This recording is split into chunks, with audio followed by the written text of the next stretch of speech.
why depth jumps may be the missing link in your jump training.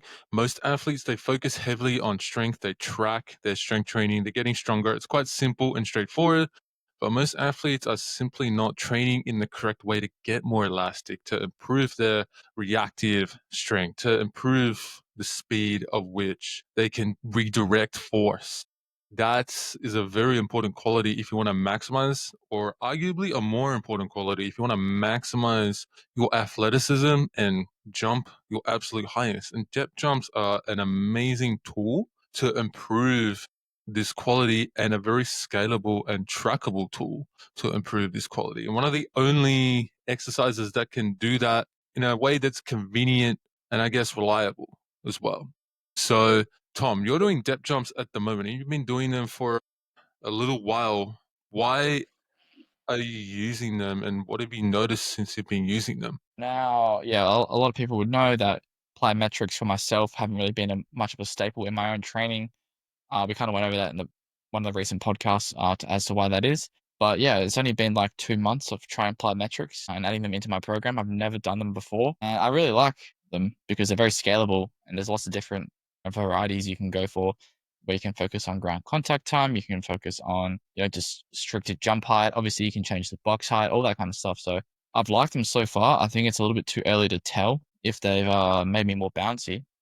It's going to be not just the depth jumps that make me more bouncy. It's going to be a combination of that.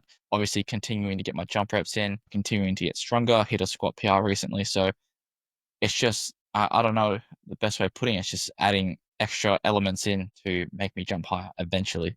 But yes, I do think they are helping me. Yeah, at the end of the day, most athletes are slow as fuck, and my grandma is faster at downloading an app on her iPhone than most athletes. And this exercise is going to get you faster. And, it's not all about squat strength. Like, you can be strong as, but if you're not fast enough and producing the force fast enough, it's not going to actually translate into you jumping higher. Now, with depth jumps, they're a very trackable thing, and you can progressively overload them quite easily because you can just Right, right, increase right, right. the box height slowly over time, and that's going to heighten the eccentric forces of which when you land, and your body is going to adapt and change from that if you're doing it from a high enough box. Now, Tom, you're still building up and building in depth jumps into your training. Yeah. The other thing is too, a lot of athletes struggle with knee pain. So with something like this, something that's more elastic, you need to be careful with it and introduce it slowly. Sure. So you might not see benefits straight away because it's not a great enough stimulus yet to your body, to your nervous system. But your knees may not be able to handle the level at which you get those adaptations to your nervous system and everything like that. So you might need to build it in more slowly, like Tom is now, right? Because you got a little bit of knee pain, so you have to be careful with that. Yeah. I always kind of tiptoe the line of knee pain because I'm always pushing so hard in my dunk sessions, doing a lot of jumps twice a week, sometimes 3 times a week. And at the same time, I'm pushing my, leg numbers, whether that's squat, deadlift, or anything, under that kind of umbrella. And because I'm pushing so many things at once, yeah, I am tiptoeing the line of knee pain and, adding another variable on top of that. Of course, there's a chance of blowing my knees up. So I didn't go straight in and say, oh, yeah, I jumped 48 inches. Yeah, let me jump off a 48-inch box or whatever like that. I literally started at 12 inches. So like the smallest one I can find in my gym, like a plyo box. And I've just worked my way up and I'm at about 38 inches. And I'm just really trying to get off the floor as fast as I can. Like as soon as I hit the floor, don't even think about trying to jump. Literally just think the floor is hot and I just need to rebound it like off the floor. A really good cue Jordan has is like pretend or like bounce off the ground. And I like to pretend I'm a bouncy, like one of those like really rubber bouncy balls. And I just kind of imagine that. And that tends to help cue me to get off the ground like nice and fast. But with depth jumps, like going back to like they're scalable, you can progress them quite nicely. With them, you need to get to a point and build up to the point where the box height is high enough for you to actually get the right stimulus from them. Right. Okay. A lot of people, they'll just go 12 inches, 18 inches. And for someone like you, Tom, for someone like me, that's just like, yeah, you might see a little bit of an adaptation through it because it's a new exercise, all that sort of stuff, right? But it's not nearly potent enough at that point. For me, I start to see a drop off in terms of what I can redirect and land and feel like I can get up high at around 30 inches for me personally. So you want to find that point for yourself where the point where it starts actually to feel a little bit challenging, where it starts to feel hard to jump high and redirect that force. And for everyone, that's going to be a little bit different depending on how naturally elastic you are and how well developed your shortening cycle is. So for me, that's around 30 inches. For Tom, he's still building his up because of knee pain and still building it into his training. So Tom, that might be like 45 inches. It might be That's 50 inches. yeah.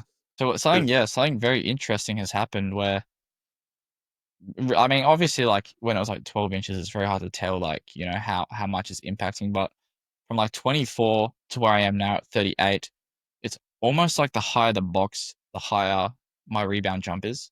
And keep in mind, I'm not changing my ground contact time, it's remaining the same. Yeah, my 38-inch jumps that I was doing on Monday were definitely my highest off the box. So yeah, I definitely haven't found that point where it's like, a noticeable drop off. So yeah, very, very interesting. Yeah. Lost my train of thought. But Flyers, yeah. yeah, so like the reason this is important is because strength, people track their strengths, but no one actually tracks whether they're getting more elastic, whether their stretch shortening cycle is improving. So that's where you know if you're jumping off a higher box slowly over time and you're getting the same height and the ground contact time is the same, that quality and those qualities are improving. And even if it's getting faster and you're getting higher, then even better. And that's very important because if your depth jump is improving, you're getting higher, the ground contact time is going down, you're able to handle higher boxes and higher heights, and then your strength is also going up. Well, that's a clear indication that you're going to jump higher from that. And that's data you need to know. You can't guess because if you just guess, it's going to be unreliable, and then your results are going to be unreliable and inconsistent. And then you're going to be one of those guys that squats a lot and doesn't jump very high because they just suck at redirecting force and you know, they're slow as fuck, essentially. So the next point, Death jumps are really they're on the Mount Rushmore of plyometric exercises. I don't really think there's a debate. It's like sprinting, max jumps, depth jumps, and then who's the fourth guy? Who would you put number four? but like, I don't know. I don't know off the top of my head, but here's the thing. Someone might argue, oh, sprinting, you can time your sprints, right? You could time like how fast you're sprinting, and that can be a good metric in measuring the same, like measuring similar qualities. But who the fuck has access to like timing gates, like laser timing gates? Not many people. Who has access Yes. to a gym and a few boxes? Nearly everyone. Or a bench in the park, or you know, Yes. I'd also argue the depth jump, I'm measuring that, has a better transfer onto how your vertical jump is going to be impacted than your sprint time. Not that, you're getting a quicker sprint time is not going to translate, but, like you were saying before, if you get that number up before the drop off of your depth jumps and, you still have a very fast ground contact and you're jumping high off the box, that's for me going to be a better indicator of, yeah, is my vert actually going to go up? yeah, and it's more knee dominant than sprinting. Sprinting isn't Exactly. too knee dominant. Like jumping's very, Especially especially people upright jumping. sprinting.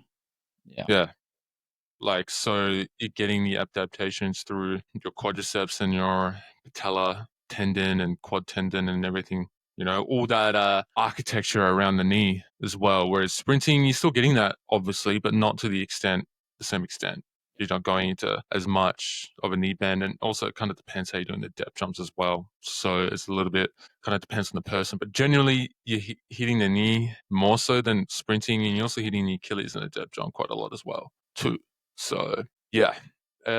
Next thing is as well, the next huge benefit is a good indication of readiness. So how fried your nervous system is, like it can be a good indicator whether you're ready to go, whether you're ready to perform, or you need to, you know, go into your room, have a fat, eat 10 sandwiches and sleep for 15 hours. So like it's one of those things to where if your depth jump is up and it feels good and you feel bouncy, you don't feel slow, you don't feel sluggish, it's probably a good indication you're going to jump well that week too, or you're ready to jump.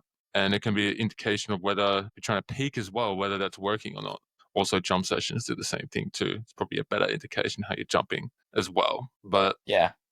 Yeah. to be honest, but it's just another avenue of which you can go about measuring your readiness. And because it's a fast movements are more sensitive in terms of fatigue, in terms of nervous system fatigue. So you're gonna feel it how fatigued you are, depending on how well you're performing too. So that's like, have you noticed that, Tom? Like, have you noticed weeks you've jumped better?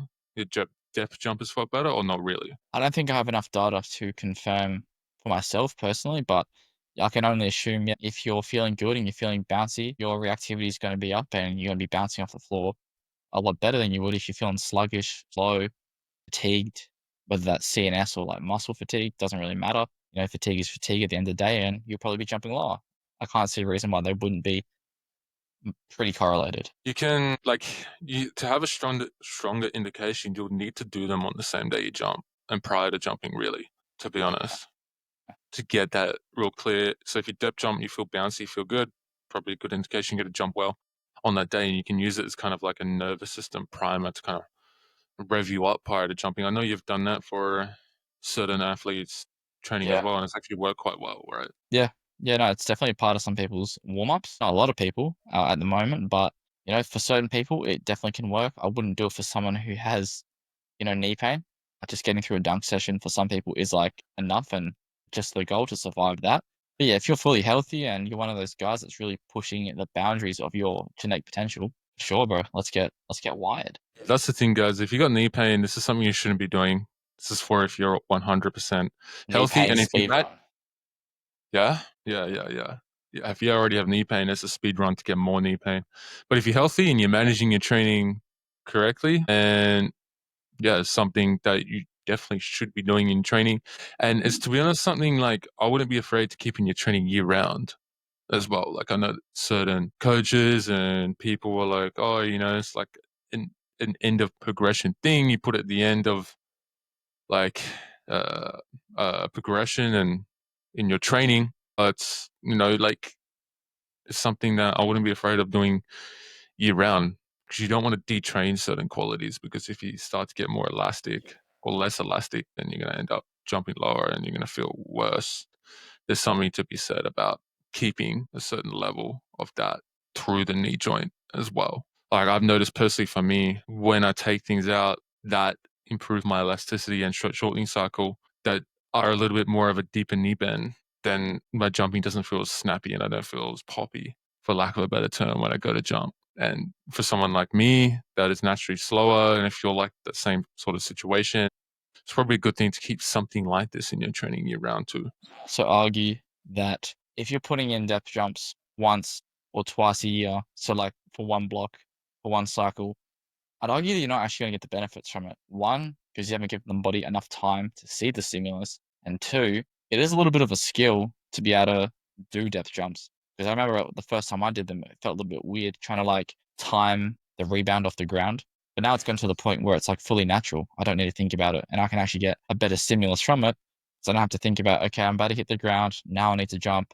I literally just hop off the box and just try and explode. And the fact that I don't need to think about it, I can guarantee I'm getting a better stimuli than I would if it was the first time I did it and I'm just trying to like guess. Yeah, because it might take 8 weeks, it might take 12 weeks, it might take 16 weeks to build up to the point to where you're really starting to get the adaptations from the exercise, to where you built up from maybe 12 inches to 40 inches and you're Mm. rebounding off the ground like a damn gazelle.